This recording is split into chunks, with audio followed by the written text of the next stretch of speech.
We are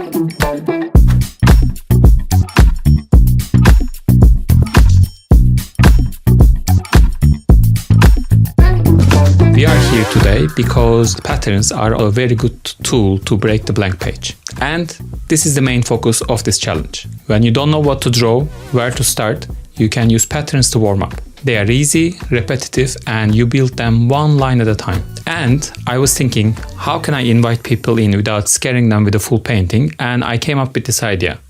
One color, one pattern, tiny paintings. When you don't know what to draw or paint, warm yourself up first. Pick a color you like, and then pick a pattern from my free guide Fab Patterns. It has my 10 favorite patterns and I break down how I make them. And just make a tiny painting with that one pattern and one color. Low stakes, no pressure. This is day one painting. Today I want to actually recreate this one. For this I use this horizon blue. It's a beautiful color. It's opaque, so whatever you put it covers. So I'm gonna lay this down first, but you could also just sketch the area and do it like that, like the other way around. But in my opinion, this is better. That put down the color first, and then you will fill the space with the pattern. And here is my horizon blue. As you can see, I used a lot. It's almost finished. And get a fresh paper. And this is like, I have a A4 size watercolor paper. I just cut them 9.5 by 9.5 centimeters squares from it. I didn't buy this specifically. And the reason why you might ask 9.5, it's because if I do 10, I can only cut out 4 out of an A4. If I do 9.5, I can cut out 6. And so I use the paper better. So it's 9.5 by 9.5 centimeters. I don't know what's in inches. Sorry about that. And for this painting, this is also a nice thing that the end result is better. That if you tape the edges, it looks the end result looks very nice and tidy. I don't always do this. I most often paint all the way to the edge of the paper. But for this project, we don't have a lot. We have one color and one pattern to work with. So at least I thought this will have a nice effect without doing much. And as you can see, it does has a nice effect. I have my waters here that I always use 2 cups, that there is one clear for one dirt, like I wash it here and then pick up some fresh water. But since in here I'm using only one color, it doesn't really make much difference. It's more about not mixing 2 colors and making them lose their saturation, get dull. But with one color, it's not really a problem. And I'm just gonna create some blobs. This is the composition I picked for this. I thought from this puffy sides that this pattern is very jagged, and like, to me it comes very strong. That's why I call this broken mirror. And I thought it will be a good contrast between this the very nice baby blue and puffy cloud kind of shape, but in the middle there will be the contrasting pattern.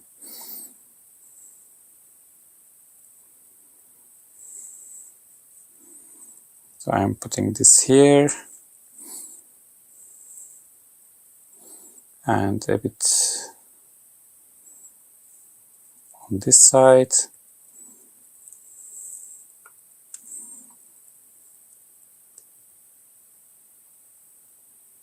On purpose, I don't want them to be symmetrical. I'm trying to make them asymmetrical, that always to my eye it looks more interesting.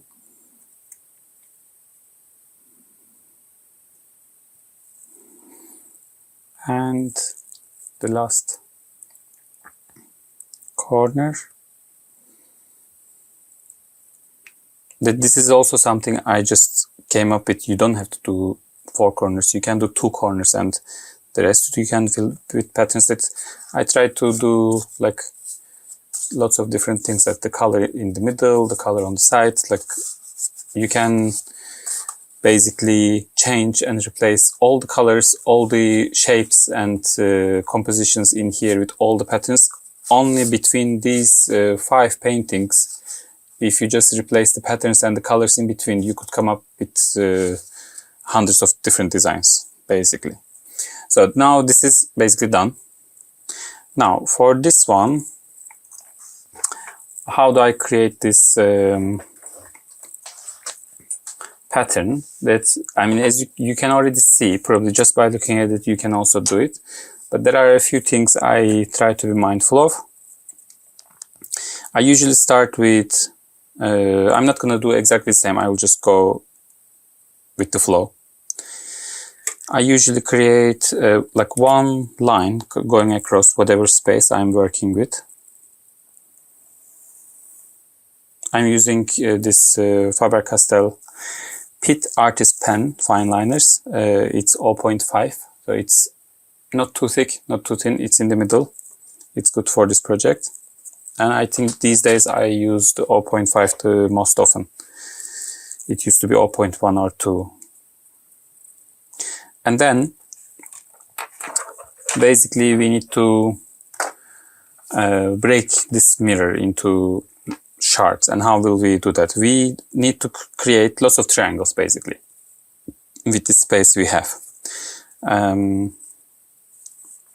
So I will, again, I'm not going to do symmetrical just in the middle.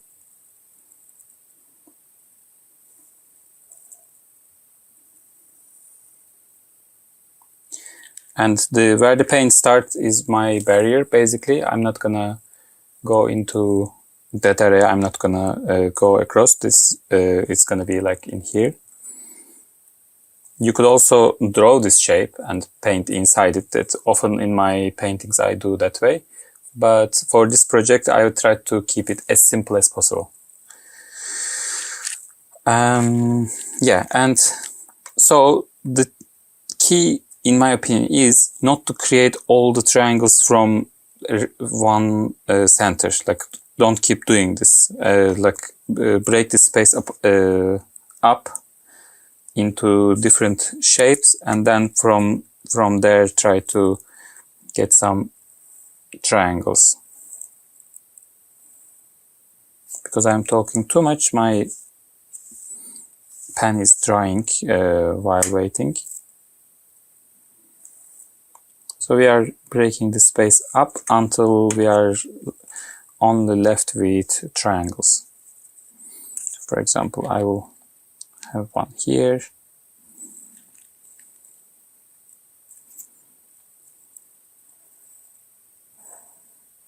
And most of the time I don't use a ruler, but I feel like this pattern needs ruler.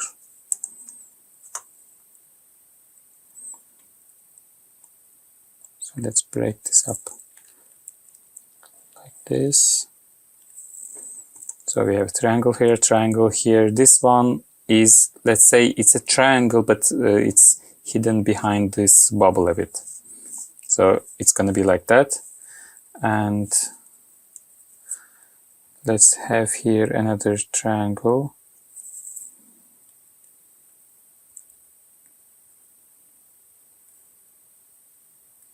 And maybe even just continue with this across. And this creates another triangle here. And I will go one like this.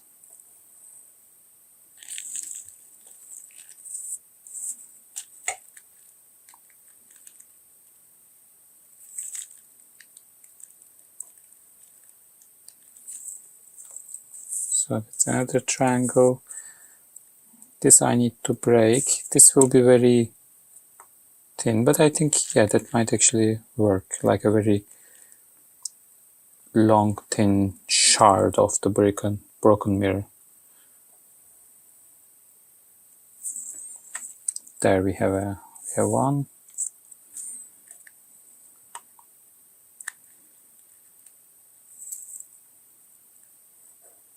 And here we have another. Of course, because I'm recording this live, it's not very relaxing for me, But normally when I do this, I either have music on, but most of the time I have a show that I like. Mostly it's Seinfeld, because now I know it by heart. I don't even have to look at it. It's just I hear, and it just helps me relax.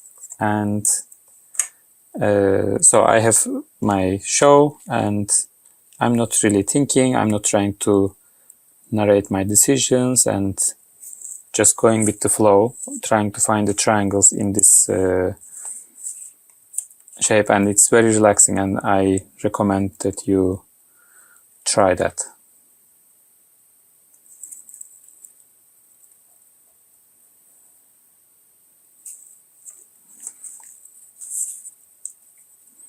And let's create two like this. But I'm also trying to make it a bit like there are bigger triangles, smaller triangles. Let's make this go across like this. Sure, why not?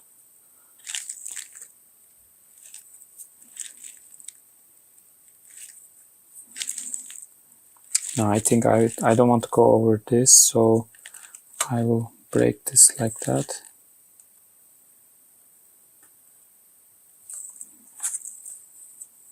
And let's break this one like this. So let's have a look now. If we have all triangles,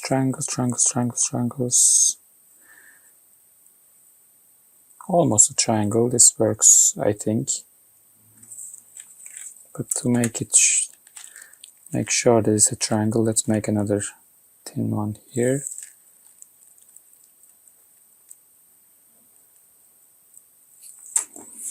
And triangles, yes, it's all now, almost all triangles, I think. And now what do we do with this? As you can see, this is basically mostly parallel lines, but how do I differ this? And this kind of gives the feeling of like things are not like flat like this, but broken and sitting with a bit of an angle. That when I do like rays that coming from one center and then separate towards the other edge of the triangle and then match with this other one, it looks like they are sitting like this. Or if when I do I basically change the distance between the parallel lines of these stripes, and then it's like sitting further away from us, so it gives the feeling of depth. So by varying the distance between the lines and how you place them, parallel or like rays, it creates lots of depth, and it gives the feeling of a shattered, broken mirror, basically. So let's start with one.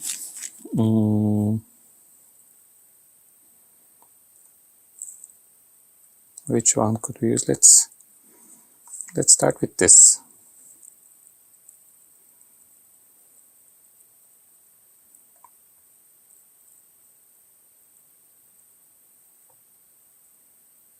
And starting simple, just parallel lines.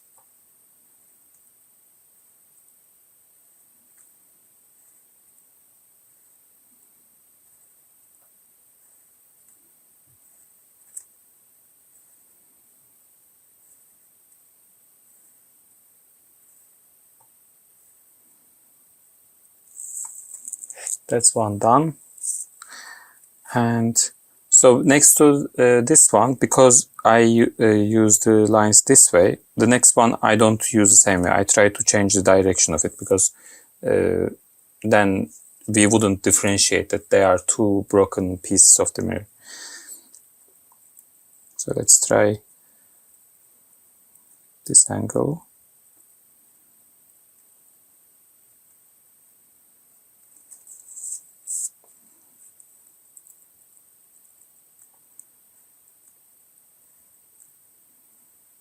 And Now I'm gonna make them a bit come closer in the middle.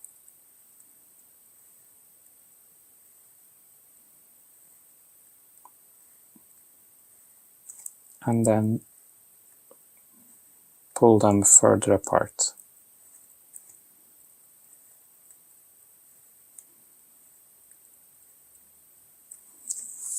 That this gives this depth to this pattern.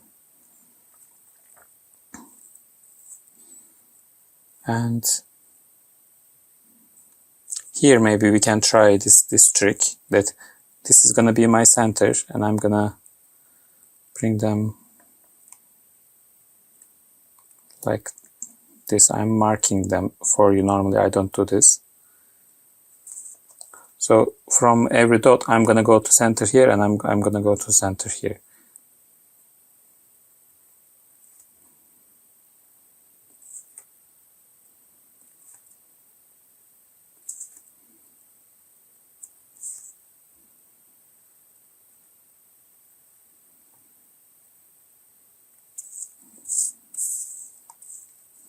And when you are working on things that it might get messy, like the lines go over the lines, and don't worry about it. When the whole thing comes together, you won't notice it. This is also the part this I was talking about, this emergence. You see the pattern as a whole. No one looks at the individual lines that creates the patterns. It becomes a one big thing by itself.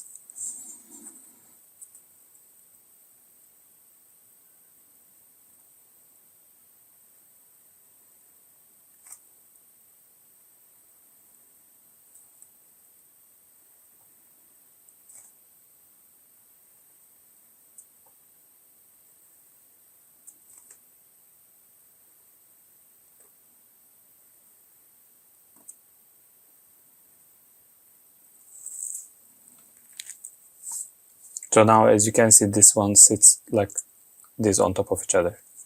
So it's broken like that. Okay, and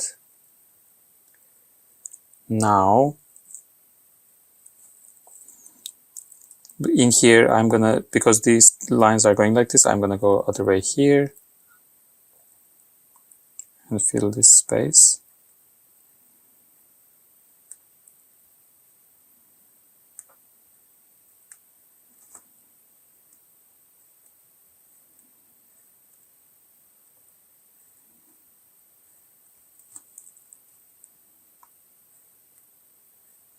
And towards the end, I like bringing them closer a bit.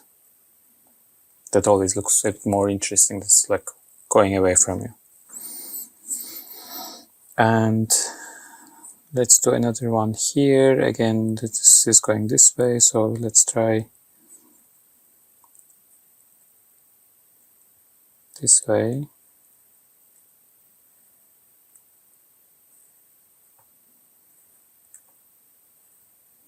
Like I said, being able to do these lines parallel like this, if they are not super parallel, don't worry about it. That's the first thing. Look, as I was talking, I lost a bit. But this is a really good practice for your hand. For any kind of drawing, this will help you immensely. So totally recommend it. So in here, for example, another thing I will try that. Maybe I should go a bit in the middle. I don't know how it looks to you guys, actually. At the bottom are the chat. Anyway, it's a learn progress. That I draw the line in the middle first, and I start really close in the middle, and then they are growing apart.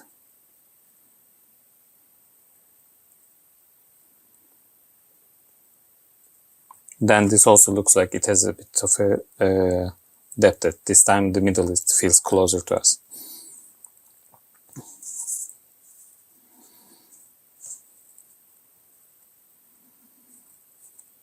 And let's try this one here as well.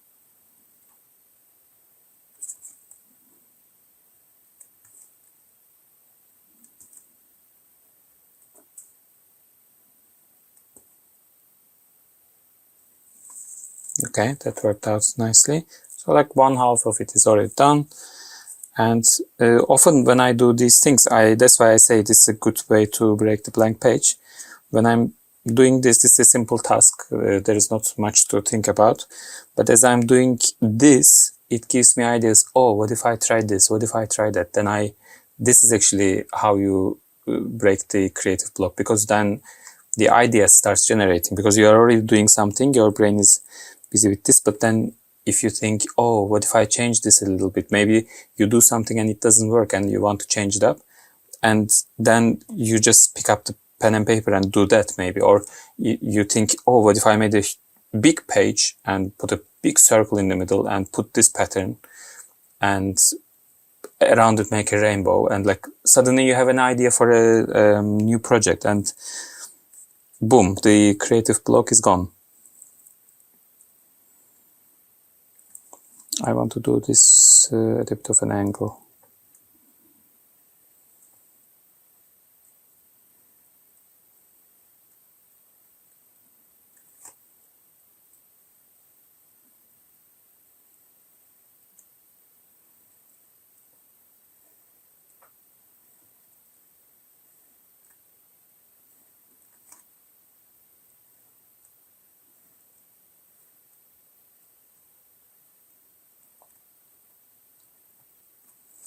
I was very much not prepared for this.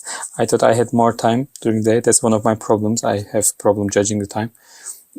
Some music would have been nice, but I'm using my two devices for recording, and suddenly I was, oh, where am I going to play the music from?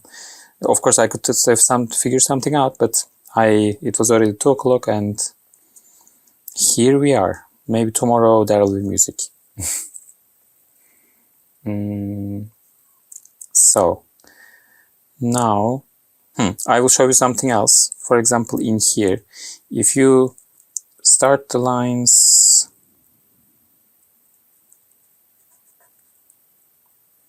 apart like this, there are 3 triangles here going the same direction. Yes, you can also use those to create depth, that they start apart, but then towards the end they start getting closer and closer. And when you match that with here, with this one,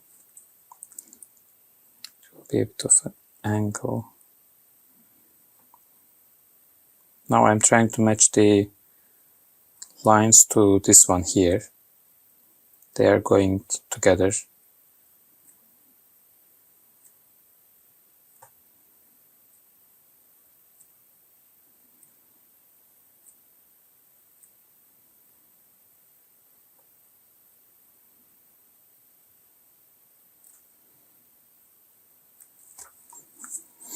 And now you will see when I add the third one, it will be like, it will give so much depth, like it's like you are looking through a hole or something, because that would be the perspective when you look at a hole. Like imagine that it's a brick well, that you would see the first layer of bricks much closer to you and thicker, and then as they go further away from you, it would get smaller and smaller, and this is this feeling that you give the depth this way. And this one, let's do again with a bit of an angle. This finishes here.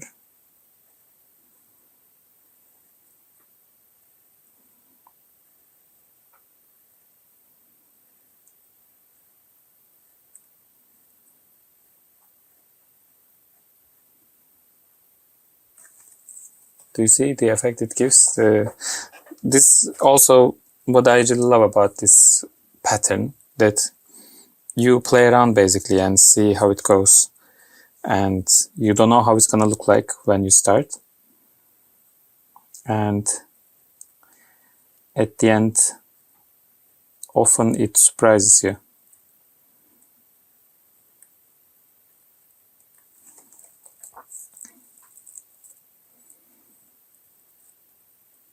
Okay, now almost there. I think we can do this here again.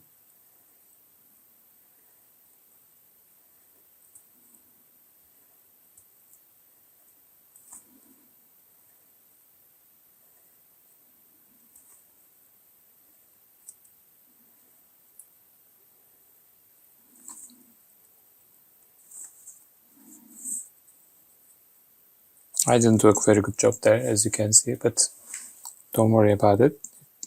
You won't see it at the end.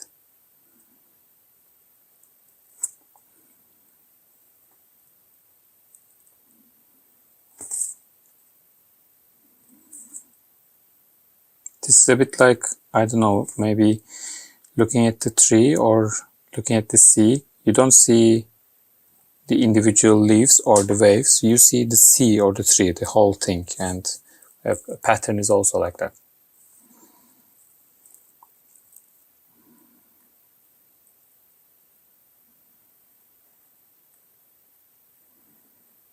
I try to avoid very long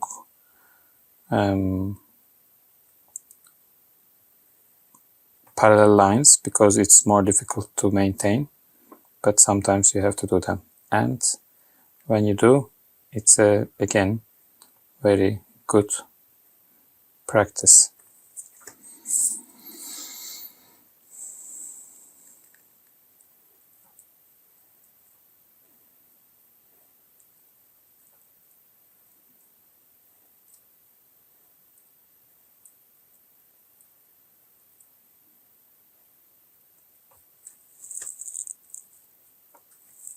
One, two, three, four left.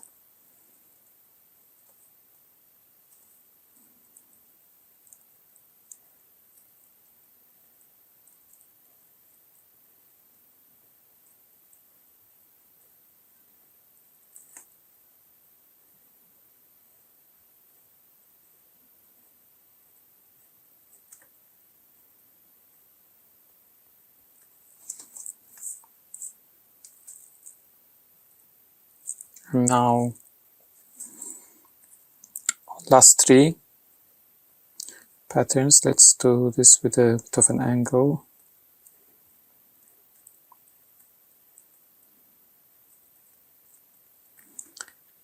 And on this end, I will make them get closer and closer.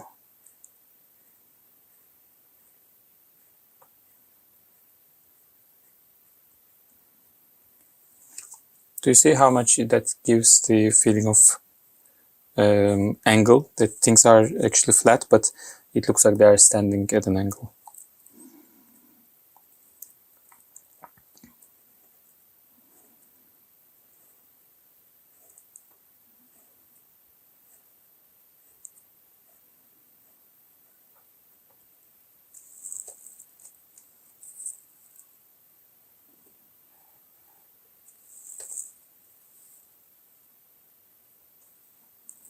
And the last one.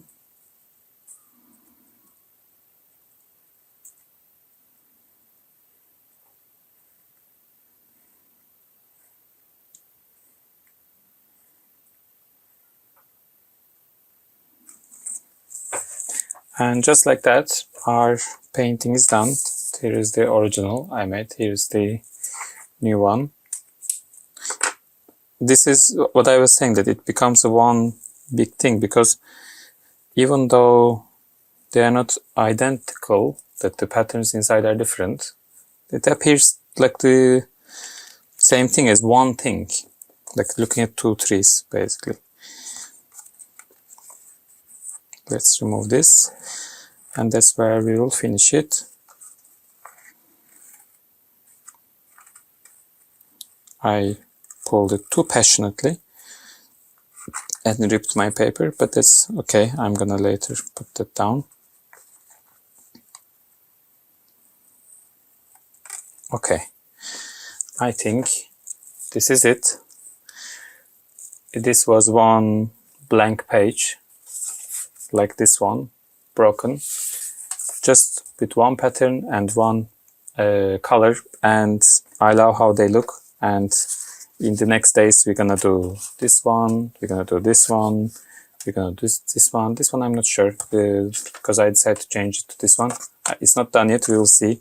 Probably I will do later, today or tomorrow. And don't forget, you can go and get fab patterns. The link in bio, and you can go and check out my Skillshare classes as well. And there is lots of good stuff in there too. There are 6 classes ready to go, and you can start creating today. And inside let's have a look. Inside I break down how I make these patterns and how some of these emergent properties, how you could actually guide your drawing, your pattern, and guide your lines to achieve a certain type of effect. In here, for example, we have regular wavy. I called it that. Just drawing these lines and it gives you a wavy effect. And you can also make a traveling wavy, that the wave goes back and forth like this. There's a random wavy that it just all creates a bit messy and more contrasting pattern for your paintings. And there's a brush pen wavy that you create the waviness with when you press down your brush pen, that it creates a thicker line, and then those appear wavy. And you can use the dots. Dots is one of my favorites. I use a lot. And there are the soap bubbles, ripples, broken mirror, and the rabbit hole. I love the depth this one has. And then at the end there will be some example layouts that you can just immediately use these patterns and try out and see how you feel with them. So I will just pull this here. Oh, yeah. So this is my PDF I created for you guys. It's totally for free. You can go and download it and use it. As I always say, stay creative, and I will see you. Thanks for joining me. Bye. And how do I turn this off?